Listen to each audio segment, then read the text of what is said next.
İlk önce Besni'mizin doğal ürünleri zaten birçok dünyanın merkezinde bulunan, aslına baktığımızda Besni üzümün dünya çapında ün yaptığını, herkes tarafından bilindiğini tanımladık zaten. Patentini de almış bulunuyoruz. Üzümlerimiz konusunda şöyle bir şey var. Mesela kurnur üzümümüz var. Bu kurnur üzümümüzde kan üzümü olarak değerlendiririz. Besni has bir üzümdür. Diğer yörelerde yetişmez. Yağsız, genellikle aç karnına önerilir. Antioksidan sistemini güçlendirir. Yani antioksidan içeriği çok yüksektir. Bu konuda tüketilmesi şiddetle tavsiye edilir. Pekmez kansızlık için kullanılır. Yani biz de genel itibariyle bunu öneririz.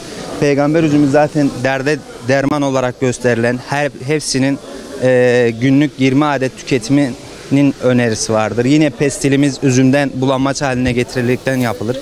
Bu konularda tüketilmesi tavsiye edilir. Zaten natürel ürünlerin gün geçtikçe toplum tarafından benimsenmesinin sebeplerinden biri de genel itibariyle kullanılan katkı maddeleri insanlar arasında rahatsızlıklara sebep olmasından dolayı doğal ürünlere yönelmemiz. Bu konuda da Besni değerli bir kenttir. Yani herkes tarafından gelip alışveriş yapılabilecek bir alan olarak nitelendiriyorum. Kesmemiz vardır. Mesela kesme ısı bağlamında yüksek kaloriye sahip bir yiyecektir. Bu bağlamda tüketilmesini öneririz.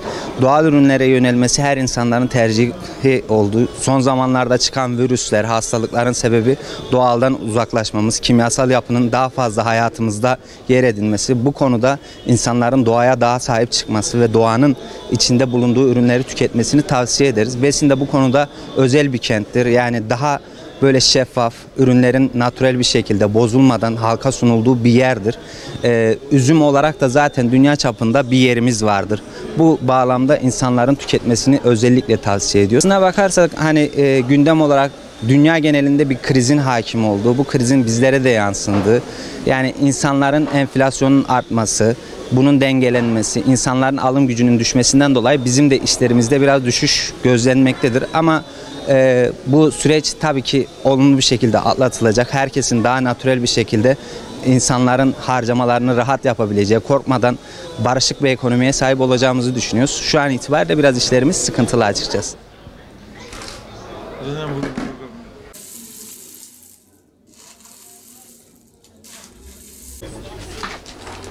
Zaten yeşillikler zaten genelde doğal ürünlerimiz oluyor, yeşilliklerimiz.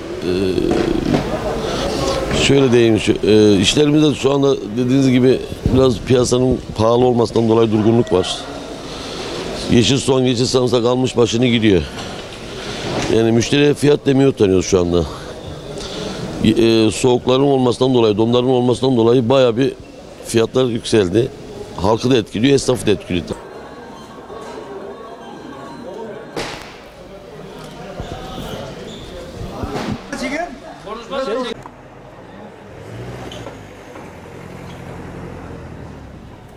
Üzüm var, kesme, pestil, sucuk çeşitleri var. Fıstık badem bu sene pek olmadığı için mahsul, ondan dolayı yani. Mahsul olmadığından rekolte biraz düşük oldu. Ondan biraz fiyatlar yükseldi. Ama çok olduğu zaman fiyatlar düşüyor. Burada yerli badem daha çok tutuluyor. Dışarı bademleri fazla pek tutulmuyor. Müşteri yerli bademe rağbet gösteriyor. Pekmez, sucuk, üzüm, badem, ceviz, kan yapıcı şeyler. Tahin, pekmez.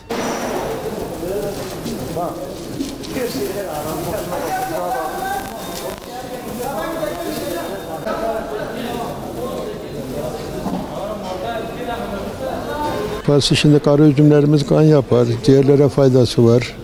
Peygamber üzümümüzün en iyi üzümleri hem kan sıvıladır, hem yarayışlıdır, ciğerlere faydası vardır. Kara üzümün mesela kan yapıcıdır. Hepsi kırma deri, kesme deri, hep doğal mallar. Üzüm suyundan yapma, üzümden yapma. Pestilimiz aynı üzümden yapma. Sucuklarımız var, üzümden yapma olan var, pekmezden olan var. Evet. Güzel, iyi badem bizim buranın lezzetli olur. Bizim bu bölgenin bademleri lezzetli olur.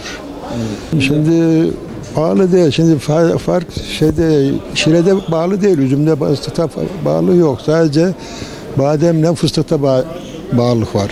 Öbürleri aynı. Giden sene aynı fiyat yani şimdi şu anda. Üzüm de aynı, giden sene 20-25 lira iyisi. Bu sene gene aynı 20-25 lira.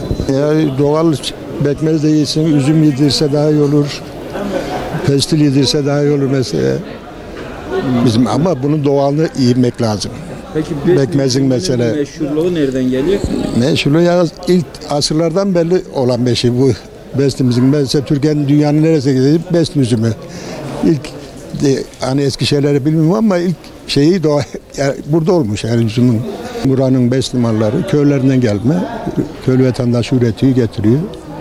Burada vatandaş satıyor, alıyor, satıyor.